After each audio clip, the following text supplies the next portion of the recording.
I was awakened early by the morning light and the singing of mountain bluebirds. I could hear the scamper of what was likely chipmunks, running around the campsite trying to clean up any leftover crumbs from my previous night's freeze-dried backpacking meal. The peace and joy I felt being out backpacking after so many years quickly dissolved as the reality of what my day would bring came over me. The air was crisp and cool up here at 6,000 feet, and as I exited the tent, I was engrossed by the beauty of the alpine lake, ringed by snow-topped mountains at my camping site. I wanted to stay longer, wished I could throw out my fishing line with a spinner or a fly attached, but I knew that today was the day I had dreaded for the last month, the confrontation that I needed to face quickly and with finality so I could begin again. I made some semblance of an egg-sausage breakfast over the propane stove, along with some thick black coffee. As I sat and finished my fuel for the 6-mile hike out, I marveled at how beautiful and peaceful this moment in time was. I reminded myself that yes, there can be beauty and enjoyment of life on the other side if you just keep moving forward with the right attitude. I knew I would certainly be getting back into camping, hiking, fishing, and sailing. Just some of the hobbies I had let slide over my 23-year marriage to the love of my life. Well, make that the person I once thought with all my heart was the love of my life. Now I hoped there would at some point be another. The hike down was pleasant and uneventful, and I came across no one on the trail or parked at the trailhead as I packed up my car with my gear and started to drive out to the main highway. I turned my phone back on after being off-grid for the last 3 days and knew that when I got into range of a cell tower, the texts, voicemails, and emails would begin. As I pulled out onto the 2-lane paved county road, I got the first beep of a text, and looking down saw it was from my 21-year-old son, Ryan. Ryan and I were not only father-son, but we were now actually the best of friends and confidants, having passed through the trials and tribulations of his wild teenage years and come out the other end respecting and loving each other greatly. Ryan's text was short and to the point. "Dad, I love you and support you. Good luck today and stay positive. Somewhere, sometime, there will be a light at the end of this tunnel." His pledge of support brought a tear to my eye and helped me justify what I had to do. The next text message that I opened was from my daughter, Krista, and it too was a promise of backing and love. "Dad, I wish I could be with you and hug you and tell you it will all be okay. You have been the best father we could have ever imagined and always put us first. Now you need to put yourself first, whatever that may be, and know that Ryan and I love you and will always be there for you." Krista had always been a daddy's girl, and although she was the spitting image of my beautiful wife Linda in her younger days, Krista had my quest for adventure, love of the outdoors, and a crazy sense of humor, none of which Linda had as attributes. At least I had been blessed in my 23 years with children that I loved and respected, and would be the best legacy I would ever leave behind at the end of what I hoped would once again be a happy and fulfilling life. I pulled into a rest stop to give my texts, emails, voicemails, and missed calls a thorough review. There were 10 missed calls from my wife over the last 3 days, the first 7 or so likely from her 3-day banking seminar and supposed business trip to Vegas, and the last 3 appeared to be from her return yesterday evening and then again this morning. I could imagine how angry she was when I wasn't at the airport to pick her up and when I didn't return any of her calls or texts. I didn't bother with the voicemails. I deleted them all and moved on to the balance of my incoming messages. Sure enough, Linda had texted me about 20 times over the course of the last 3 days, and again, I had not returned a single one. I skimmed through them, with the first few being her pronouncement of her never-ending love for me. What a crock of nonsense, I thought, probably done out of guilt. And the last several being venomous, dripping with indignation at me for not responding to her, not picking up her calls, and leaving her waiting at the airport for over an hour before she finally figured I wasn't coming. The last text from her was simply a WTH Jack, all in capital letters. how our relationship had changed in the last month, although from her standpoint, I don't think she even realized how the spark of love in me that had burned eternally for her was ever so slowly being extinguished. I really couldn't understand this. Had she grown that far apart from me over her last treacherous 4 months? Had she really lost all conscious thought about me, my feelings, and the pain in my eyes that I was amazed she couldn't see? Had she that easily forgotten about her kids, our family, and the loving life we had shared for so long? That was perhaps more depressing than her affair. Linda was still beautiful at the age of 44 and had incredible curves, shapely legs, pert and firm breasts, and knew how to work her body for whatever the occasion was, be it flirting at a social event or playing the role of the rising star banking professional in the trust department of U.S. Commerce Bank. I had always been proud to be seen with her, and I enjoyed the way men would stare at her as we walked by, barely able to contain their lust and take their eyes off of her.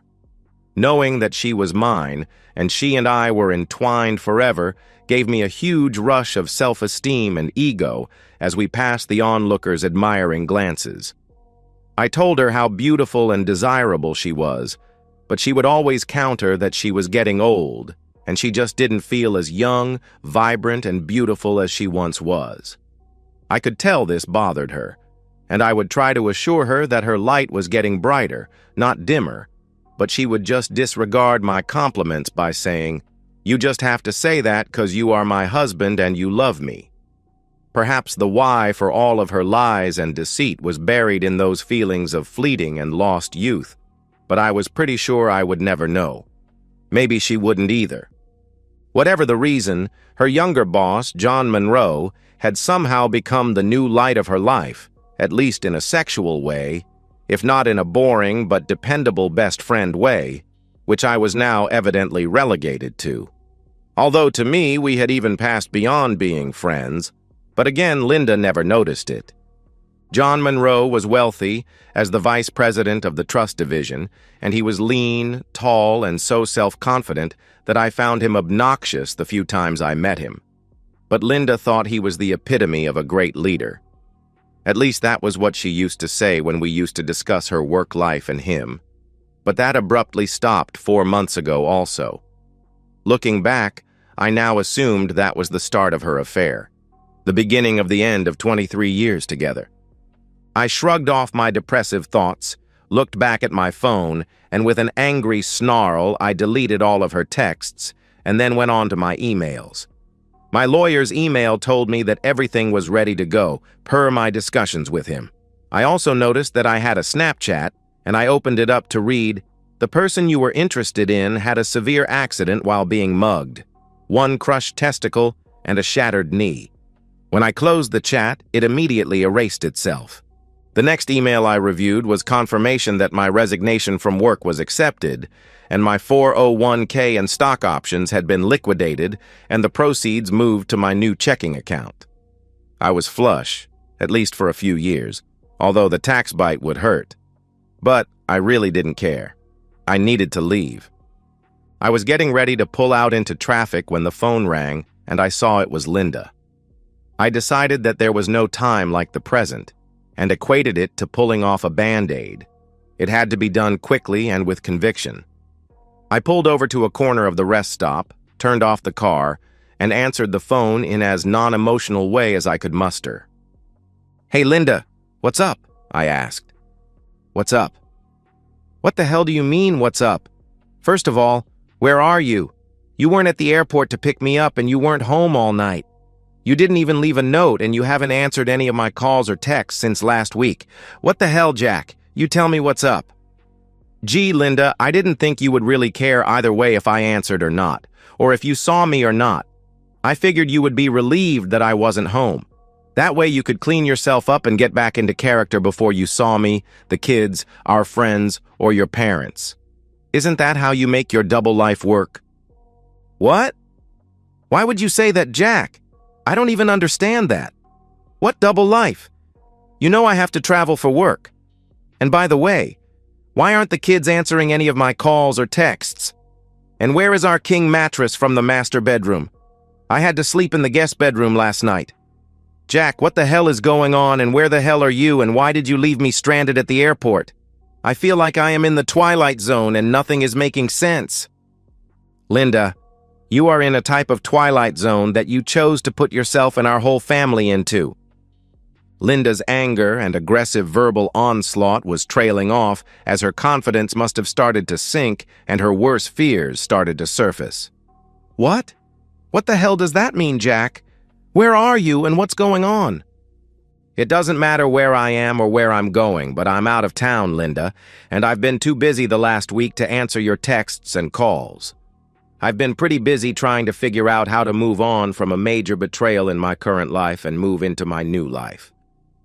Linda hesitated and her voice faltered at hearing the word betrayal, but she continued playing dumb and shouted, "What? Jack, are you drunk? What are you talking about?" First of all, Linda, tell me, how was your 3-day banking conference? Did that jerk John get to sleep with you every night and morning or just the 3 nights? I could hear her gasp and pause as I said that, and it took her several seconds to reply. What the hell are you talking about? John who, and why would you say that? I'm married to you. Yes, Linda, you are married to me, and I'm amazed that you still even consider this a marriage. So, are you at least going to give me the courtesy after 23 years of marriage to tell me the truth? I know you have had no respect or concern for me or your family for the last several months, but now that the lies and deceit are out in the open, how about being honest about it? Linda replied in a shaky and soft voice. Jack, I don't know what you are imagining, but you are wrong. I only love you. There is nothing going on with John Monroe and me. Oh, well, at least you now admitted to knowing which John we are talking about. For a moment there, I thought there was more than one John. Linda, tell me truthfully, did you think you would never get caught, or did you just not care? Were you working up to tell me that you wanted a divorce and loved someone else? It would have been so much easier for everybody if you had just had the courage to let us know before lying and cheating behind our backs. Jack, Linda shouted, and I could hear the catch in her voice as she started crying. Don't even mention the word divorce. Please believe me, I only love you. Please come home so we can talk about this. Nothing is going on. How could you think otherwise? Apparently, Linda was convinced that I had no proof and was bluffing, so she was going to keep up this charade. So, I guess that means you never slept with Monroe in our bedroom on our now missing king-sized mattress? No, of course not. What the hell are you talking about? Linda, hold the line for just 1 minute, will you? With that, I pulled up the photo of John Monroe with Linda from behind as she was on all fours. She looked like she was in ecstasy, and judging from the intense look on his face, he was apparently putting everything he had. This was one of many photos and videos I had from the button camera hidden in plain sight inside the dresser clock that I had bought a month ago when I was alerted to her affair. I texted the photo to Linda and hopped back onto the call. Linda, pull up the photo I just sent you. Are you telling me that isn't my loving wife being intimately engaged in my master bedroom, on my king-sized mattress with no protection, by her boss?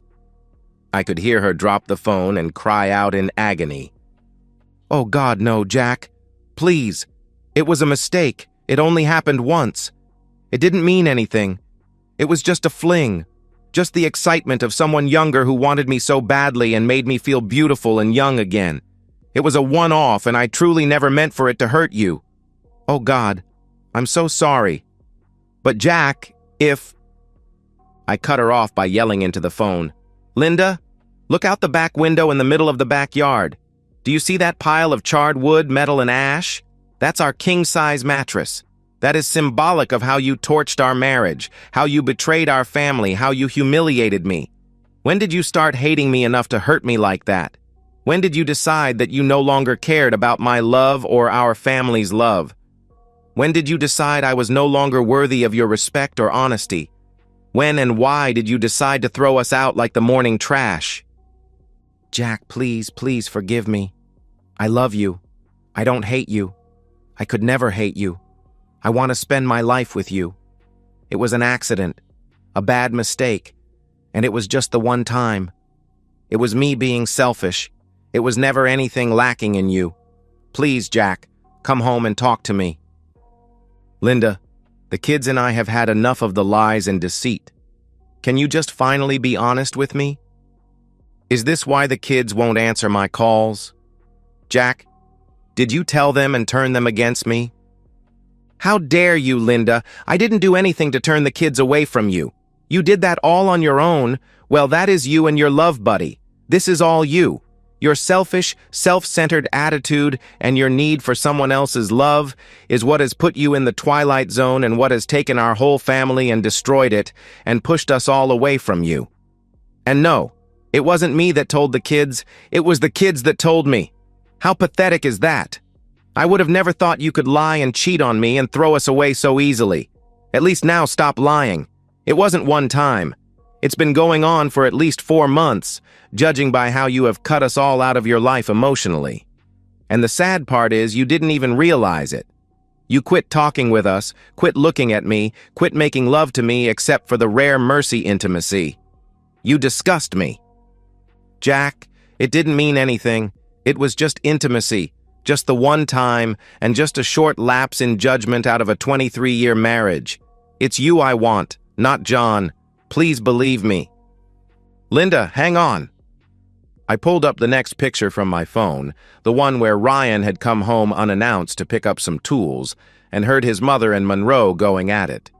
He had quietly snuck up to the open door of the master bedroom, reached his phone around the door jamb, and took several pictures and some video. He was so distraught. He didn't tell me for 2 weeks, until Krista and he finally decided I had the right to know, so they called me together and told me, and we all cried and were physically sick at watching the treachery of their mother, my wife, with her boss. That was what prompted me to buy the spy camera. I texted that photo to Linda, too. Linda, open your phone again. This is the first time any of us knew about you and your boss. Although the way you severed all emotional ties to me 3 months prior to this picture, I am pretty sure you have been lovers for a long time. Linda, Ryan was the first to discover the truth, and he took this picture of you with Monroe, clearly caught in the act. How the hell do you think your son feels about you after seeing that betrayal by his mother? Do you think that might have pushed him away, and that you might have lost his respect, and that of Krista's, when they looked at these photos and tried to decide whether or not to tell me about your cheating behavior? Do you think you have an ounce of credibility or respect from them now? Do you know how painful it was for them to tell me that you were a cheating woman, and how hard it was to hear them cry their eyes out as they watched you shred our marriage and destroy our family? Just stop with the lies about how it only happened once, and how it hasn't been going on for months, and how you didn't have him 6 or 7 times on this last business trip. I'm hanging up at your next lie. No, Jack, please let me explain. I could hear Linda bawling her lungs out, and I imagined her crumpled on the floor as she was finally understanding what her lies and betrayal had done to hurt her family and herself. Oh God, Jack, I'm so sorry. Please, you have to forgive me. I went insane, but it is over now. It was just cheap intimacy, and it felt so exciting to be wanted and to be sneaking around in an illicit affair. I felt young and desirable again. But there was no love, and I didn't ever want to hurt you. But I don't know how I couldn't see that I was. I didn't even realize how I had pulled away from you and the kids, and I'm ashamed to say that it's just now that I am waking up and I see myself as some other person in a horror movie or nightmare, and I hate myself for it because I love you and them and our life together. Oh, dear Jack, please come home so I can make this right. I need to make us a family again. Linda, there is no us. We are done. You can't possibly believe you really loved me after the hurt and mental damage you have done to me. You've shown that you don't respect me and don't care about anyone other than yourself, and between your lies and deceit, I can never trust you again. Everything we had before is now tainted and suspect. Did you have intimacy with him for the last several years or the last 4 months? How many other men have there been, Linda? Do I need to do DNA testing on my kids? Don't bother to answer because I won't believe whatever you say. For sure I need to do STD testing. There is nothing left for you and me. You've hurt me like no one else ever has and ever will, and I could have never imagined the person I loved and bet my life on would throw me away like a piece of trash. But you have. Maybe the kids will find their way back to you eventually, but I for goddamn sure never will. Jack, please don't say it. I'll do anything. I'll go to counseling. You can go sleep with other women. Please don't leave me. I have been living with the guilt and wanted to stop and would have. I would have always come back to you. This was just a meaningless fling. Oh God, please forgive me. I'm so sorry. Linda, save your breath. I don't believe a word you are saying, and at this point, I just don't give a damn about you and your lies anymore. Now listen to me carefully, because this is what's happening. On Monday, you will be served divorce papers at the bank. God, no, Jack, please don't divorce me. Please. Linda, listen to me. Your boss's wife by now has received copies of the videos and pictures that I have of your sleazy affair from the several times you have been with him in our bedroom. So likely you and John Monroe will either be ending your relationship, or perhaps you will be stuck with each other when his wife and I both dump your cheating backs. Jack, please tell me you didn't do that. He has a wife and 2 kids. Why are you going to ruin them? Wow, Linda, you just don't get it. I'm not ruining them. You and John Monroe ruined them. Your cheap affair didn't just ruin my life, your life, and the life of our kids, but it's also going to ruin his wife and his kids. Are you proud of yourself? You've had a hand in destroying the lives of 8 people. Lucky for you that you're such a selfish woman that you probably don't care. With that assault of cutting comments, her sobs exploded, and I could hear her hyperventilating through the phone. But I wasn't done yet. Your boss will be served with a civil suit for alienation of affection, although the process server might have to find what hospital he is in. Evidently, he had a piece of bad luck. Wrong place, wrong time. I heard from a friend that Monroe was mugged in the parking lot at the airport and ended up in the hospital with a crushed testicle and a shattered knee, so hard to say when he will be in shape to give you his magical love again. Stop it, Jack. Stop being so cruel. I don't care about him. I just want you. Please don't do this to us. Listen up, Linda. Again, there is no us. Hard to say if your boss and you will have jobs by the end of next week, because I also sent these pictures to the president and board members of U.S. Commerce Bank, along with an alienation of affection and a sexual harassment suit. If they want to settle, I'll try and make sure you stay employed, but I'll demand that they fire him for cause. No, Jack Number. Do you hate me so much? Linda, you are the one who showed your hatred for me by your betrayal, the lies and the disrespect. You took my love for you that I cherished and ripped it out of my soul. I'm just trying to reclaim some self-respect before our lives separate and we go in different directions. At this point, Linda was crying so heavily and uttering screams of disbelief and denial that I wasn't sure she could listen to me anymore. I was losing my pent-up anger and was feeling pain and remorse for what I was putting her through because I knew I still loved her, even as I knew I also hated her. It was a very unsettling bunch of emotions ripping at my soul, but overall, I was determined that I would have my revenge and that I would mortally wound her for what she had done to me. Linda, we are almost done. Try and concentrate on these next few items. I have taken the $125,000 we had in savings and used $25,000 to prepay the next 2 years of Krista's college. I'll help her out in the future, but for now, this is what I can afford. I am leaving you the house. I signed the deed over to your name, and the equity is about $100,000 if you sell it now. I'm not selling our house, Jack, and I want you to stop this madness and come home to me so we can heal. Please, for the sake of our 23 years of love and happiness before I went insane. I ignored that comment and continued. Linda, if you sign the divorce, you keep the house and all of its contents. I keep the $100,000 that is left of our savings, and we are done. If you don't want to sign the divorce or fight it, I don't care. I won't be around for you to argue with. Do what you will. It doesn't matter to me. We are almost done, Linda. There are just a few other things I need to tell you. If you look around the house, you will notice I moved out. I've taken what I want, and anything that is left you can do with as you choose. I took our family vacation pictures. I left the wedding photo albums to you. Save them, burn them, I don't care. I left my wedding ring on our dresser. You can melt it down or flush it down the toilet like you did with our marriage. Ryan is coming over to pick up some of my fishing and hunting gear that he wants, and he prefers to come by when you are not there. So don't be alarmed if you notice someone's been in the house. He doesn't want to see you. Krista is coming over to clean out any of the possessions of hers that she wants. She doesn't plan on ever living there again.